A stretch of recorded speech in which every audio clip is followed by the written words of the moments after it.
بسم اللہ الرحمن الرحیم۔ السلام علیکم ورحمۃ اللہ وبرکاتہ۔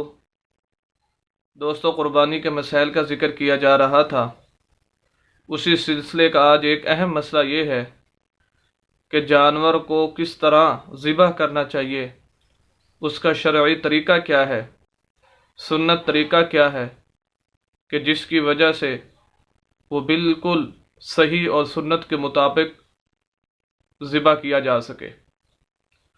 تو دیکھیں، جانور کو ذبح کرنے کا جو صحیح طریقہ ہے وہ یہ ہے کہ جانور کو لٹا کر اس کے سینے اور اس کی تھوڑی کے درمیان جہاں سے چاہیں آپ ذبح کر سکتے ہیں۔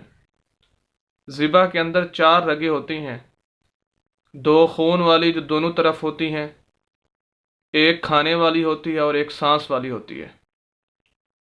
تو ان 4 رگوں میں سے 3 رگیں اگر کٹ جائیں تو جانور جو ہے وہ ذبح ہو جاتا ہے، لیکن بہتر یہ ہے کہ ان 4 رگوں کو کاٹا جائے، اور کاٹتے ہوئے یہ خیال کرنا چاہیے کہ جو حرام مغز آگے آتا ہے اس کو اسی وقت نہ کاٹا جائے، بلکہ پہلے جو سامنے کھانے والی نالی ہے اس کو کاٹا جائے، اور اسی کے ساتھ ساتھ ارد گرد جو خون والی 2 نالیاں ہیں ان کو کاٹا جائے، اور جو آگے حرام مغز والی جگہ ہے اس کو فوری نہ کاٹا جائے۔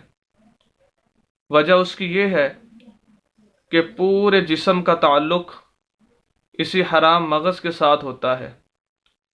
اگر آپ اس کو فوری ہی کاٹ دیں گے تو وہ جانور اسی وقت ٹھنڈا ہو جائے گا، اس کے اندر حرکت ختم ہو جائے گی۔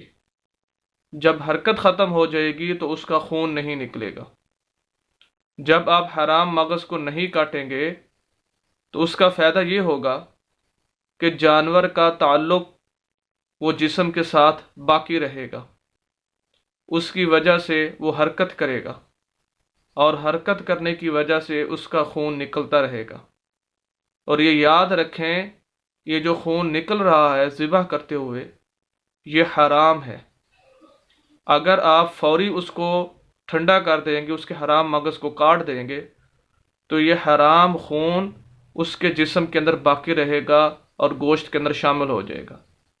تو اس وجہ سے اس کے اندر بڑی احتیاط کرنی چاہیے، خصوصاً جو لوگ کسائیوں سے ذبح کراتے ہیں ان کو یہ خیال کرنا چاہیے، کیونکہ ان کو یہ ہوتا ہے کہ ہم جلدی سے اس جانور کو ذبح کریں، اس کی کھال اتاریں، گوشت بنائیں، اور جگہ پر ہم جا کر اور جانوروں کو ذبح کر سکیں۔ ان کو جلدی ہوتی ہے، لیکن آپ خود ساتھ کھڑے ہوں، اور بہتر یہی ہوتا ہے کہ انسان اپنی قربانی کے جانور کو خود ذبح کرے۔ لیکن اگر آپ نہیں کر سکتے، کسی کسائی سے یا کسی اور سے ذبح کرا رہے ہیں، تو ایسی صورت کے اندر آپ ساتھ کھڑے ہوں اور ان کو بتائیں کہ حرام مغز آنے پر آپ رک جائیں۔ جب وہ رک جائیں، کچھ دیر بعد جانور ہلتا رہے گا، اس کے اندر حرکت رہے گی، تو وہ خون نکلتا رہے گا۔ جب خون نکلنا بند ہو جائے تو آپ جیسے ہی حرام مغز کو کاٹنے لگیں گے تو وہ دوبارہ حرکت کرنے لگے گا، اور جب حرام مغز کٹ جائے گا تو اس کی حرکت ختم ہو جائے گی۔ تو اس وجہ سے یہ بڑی احتیاط کرنی چاہیے کہ جو حرام خون، جس کو اللہ تعالیٰ نے قرآن کے اندر او دم مسفوحا او لحم خنزیر، کہ اللہ تعالیٰ نے اس کو خنزیر کے ساتھ اس کی حرمت کا ذکر فرمایا، جس طرح خنزیر حرام ہے اسی طرح یہ خون جو جانور کو ذبح کرتے ہوئے نکلتا ہے یہ بھی اسی طرح حرام ہے۔ اس کے اندر بڑی احتیاط کرنی چاہیے۔ امید کرتا ہوں کہ آج کی ویڈیو آپ کو پسند آئی ہوگی۔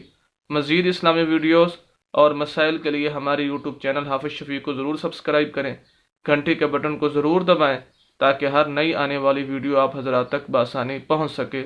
والسلام۔